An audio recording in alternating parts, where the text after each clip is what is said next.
Viral na road rage driver na si Wilfredo Willie Gonzales, tinanggalan ng gun permit.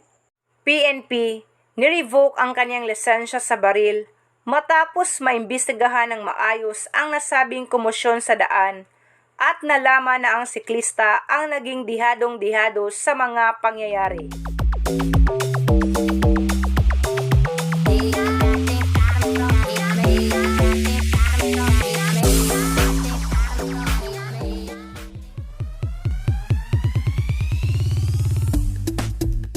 Magandang araw sa inyo mga kababayan. Narito na naman ang bagong impormasyon patungkol sa takbo ng politika sa ating bansa. Pero bago natin ito sisimulan, maaring mag-like, mag-subscribe at i-click na rin ang notification bell para maging updated kayo sa mga bago nating videos. Ayon pa nga sa balita, PNP revokes gun permit of driver involved in viral road rage video.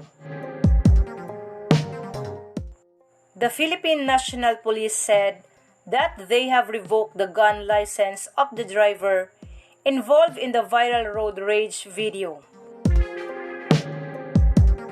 The PNP, specifically the Firearms and Explosives Office, has issued an order of revocation of LTO-PF or license to own and permit to possess firearm and firearms licenses against an individual who drew his firearm, loaded and pointed it towards an unarmed cyclist near Welcome Rotonda on August 8, 2023, the PNP said in a statement. Banat ng mga netizens,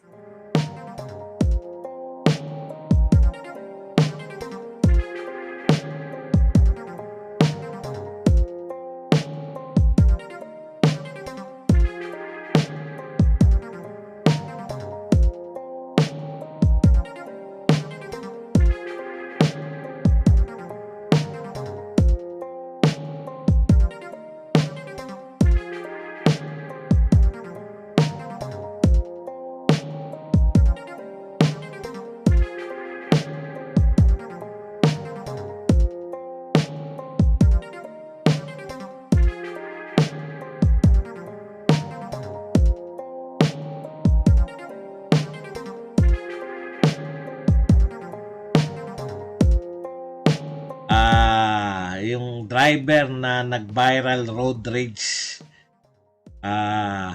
tinanggalan na po ng lisensya. Pinag-aaralan na rin po ng LTO kung siya po ay lisensya sa baril, no? At sa lisensya po para magdala ng armas, no? Pinag-aaralan na rin po ng LTO kung siya ba ay tatanggalan din ng lisensya sa pagmamaneho. Pag-uusapan din po natin, kaugnay po niyan, yung pong panawagan ng naturang driver na sa mga vlogger na maging responsable. Kayo pala mga vlogger. Kayo naman pala mga vlogger ang hindi responsable. Kayo naman. No? Meron pa pong nangyari na press conference. Antindi rin, konting kwento. Ito po, alam naman na natin, no, na yung isang siklista, isang dating pulis na nagngangalang Wilfredo Willie Gonzales ay nagkaroon po ng gitgitan. Di na po natin matiyak kung ano po ang tunay na, kasi hindi po nagsasalita yung yung siklista, no? Na ayon po sa abogadong si Attorney Fortune, may dahilan yung pananahimik. Pero kunin muna natin tong si Wilfredo Willie Gonzales. So pinaliwanag niya na yun na nga, nagkaayos na sila ng siklista. Katunayan ay nagbayad pa raw yung siklista sa kanya dahil na siya yung nabangga, no, ng 500 pesos. Pero ganun pa man, kitang-kita naman po sa kuha po. Hindi ko alam kung dashcam yata yung nakakuha, no? Kitang-kita po sa kuha sa dashcam o kinunan ng mga uploader na talagang kinasahan ng baril, nabatukan o basta hindi naman po napakalakas, no? Parang out of sabay kinasahan ng baril. Yun po ang pinakamalupit sa lahat, no? Kinasahan ng baril. Okay, yan po yung tapos iniharap po siya ng kapulisan para nagkaroon ng press conference, paliwanag ng mga naganap. Ito po yung kanyang no, kanyang mga sinabi. Nakikiusap po siya sa mga vlogger, no? Damay na naman yung vlogger. Laging napapasama yung mga vlogger sa mga ganito. Ang pakiusap ko lang po sana kasi masyado na po tayong sa social media. Ngayon, sana yung mga vloggers, sana maging responsable sila. Grabe, no? Hindi na nila alam ang punot dulo. Marami kaagad nagko-comment. Nakita, nagkasa. Hindi naman nila nakita yung tunay na pangyari. Yung umpisa na mula sa ganong lugar, malayo, mahirap po yun. Sana maging responsable po tayo na vloggers. Yun lang ho yung pinakiusap ko dun sa mga vloggers. Ngayon kasi kawawa naman yung mga anak ko, ang pamilya ko, parang ang sama-sama kong tao. Yan. Yan po ang pahayag ni Wilfredo Willie Gonzales na maging responsable. Alam mo, Sir, dati yatang pulis to si Sir Willie Gonzales. Hindi ko po alam kung active duty or dating pulis or siya ay government employee. Alam mo, Sir Willie Gonzales, no? Parang yung panawagan yung panawagan po natin na parang vloggers pa yung gusto natin palabasin. Alam niyo po, kung ina-upload po nila yung video na kayo ay nagkasa ng baril, hindi po ba, ang tanong po dyan, peke po ba yun? Yung pagkakasa ng baril, ibig po ba sabihin kung kayo po ay tatanungin at that time? Wala naman pong impormasyon na pwede kayong, kasi nakuna ng video, yung vlogger, nagre-react dun sa video, in-upload niya, nire-upload niya yung video. Kung sino man yung vlogger na tinutukoy nito ni Wilfredo Gonzales, no? Natural, kitang-kita na galit kayo at nagkasakay ng baril. Imposible naman sa lahat nga nagre-react yung vlogger, eh. 'Di ba? Galit nga kay Rendon Labrador na dumakdak lang, eh. Galit sa mga kalaban nila sa politika, galit sa mga paglalandi nila Vice Ganda, galit kay Pura na binabo yung ama namin. Ganun po ang kalakaran ng mga vlogger. Hindi ko po pinagtatanggol ang mga vlogger. Pero natural po yan na makakita ng isang taong galit na galit at kinasahan, no?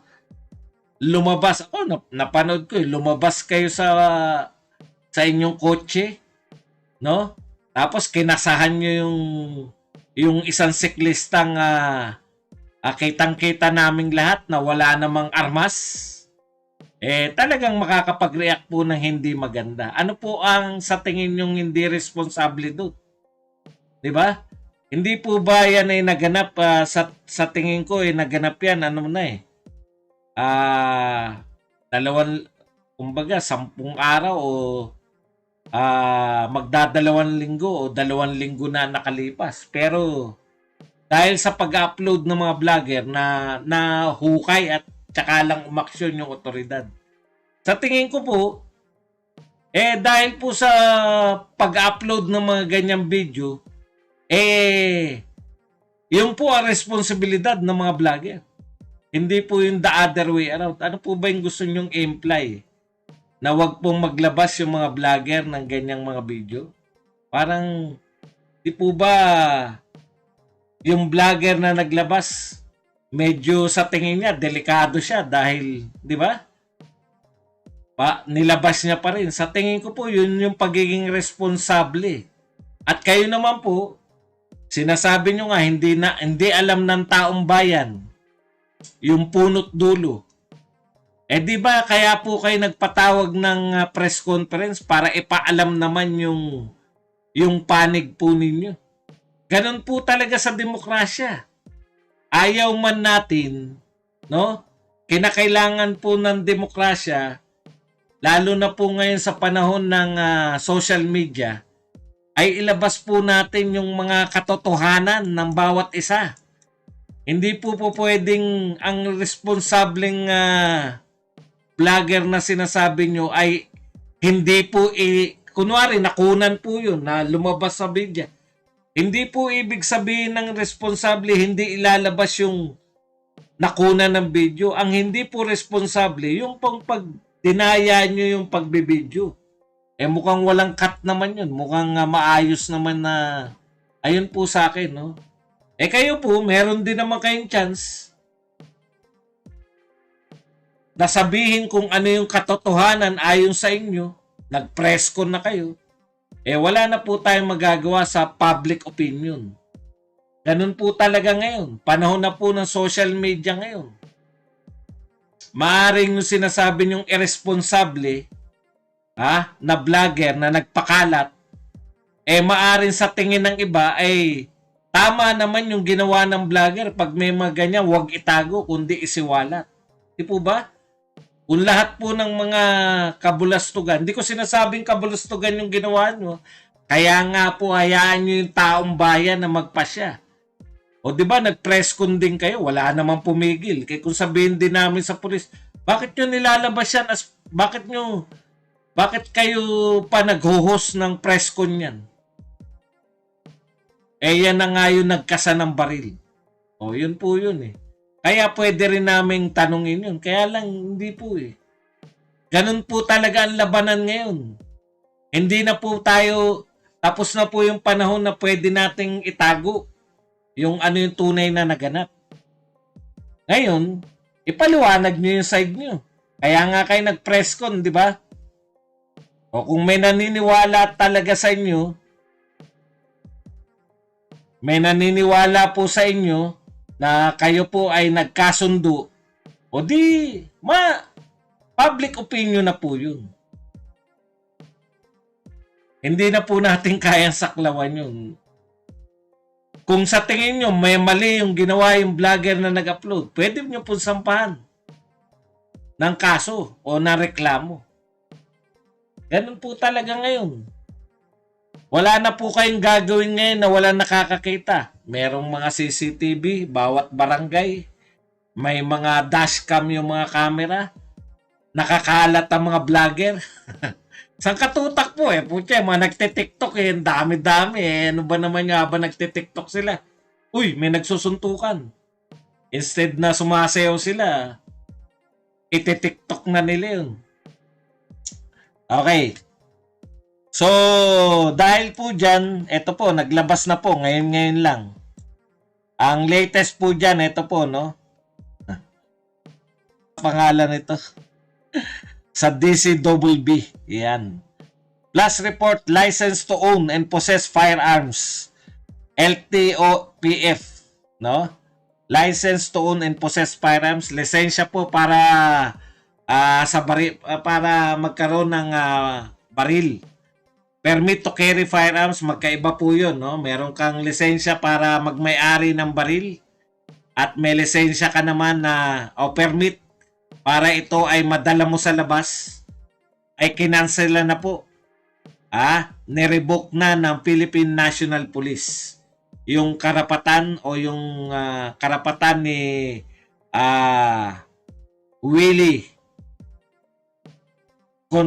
Wilfredo Gonzales na magmay-ari at magdala ng baril sa labas ng kanyang tahanan. Yan po ang latest dito po sa balitang ito, habang si Willie Gonzales ay busy para karapatan niya rin yun. Linisin ang kanyang pangalan sa media, pero mas sumama po yung dating nung sinabihan nyo na maging responsable yung mga vlogger, no? Mahirap po. Mahirap pong i-define kung ano yung responsableng vlogger. Okay, batay po rito, nasasangkot din po itong si isang sikat na attorney, si attorney Raymond Fortun, no? Dahil siya po yung isa sa mga nagsiwalat. Ang alam kong ito po, in a Facebook post titled "Justice is Not Dead," lawyer for Raymond Fortun is shared screenshots where the cyclist in the viral video, yung pong siklista doon, was allegedly coerced into signing an agreement with ex-cop identified as Wilfredo Gonzalez. The person who took the video had also reportedly been scared into silence. Fortun is also filing several complaints for the revocation of Wilfredo Gonzalez driving and gun license so that, ayan. So, nagpost po sa Facebook itong si Attorney Fortun, no? Isa po sa mga pinakasikat na attorney. Kaya lang, lagi po itong no, yung kontrabida sa yung mga kontrabida, supposedly kontrabida. Yan po yung ina-attorney niyan. Sila Erap. Yan, dyan sumikat yan eh.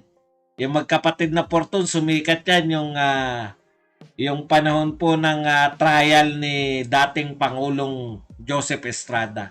Ngayon po, dito naman siya kampe sa siklista, no? Ang sabi po ni Fortun, pinost po niya yung ang kanya namang akusasyon, yung sinasabi na yung driver tsaka yung siklista ay nagkasundo na at katunayan nagbayad pa ng 500 yung siklista, yan daw ayon kay Fortun, no, ay dahil sa takot siya napilitan po yung siklista. Ito po ang pahayag ni Fortun hinggil dyan, no? Okay. Natatawa ako kasi lumalabas yung eh.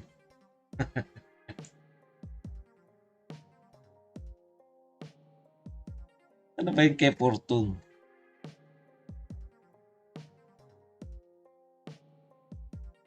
Teka lang ha.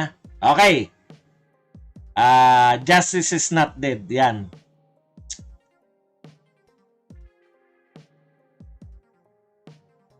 Wala lang, saglit lang. Saglit lang po. 1 minute pa, 1 minute.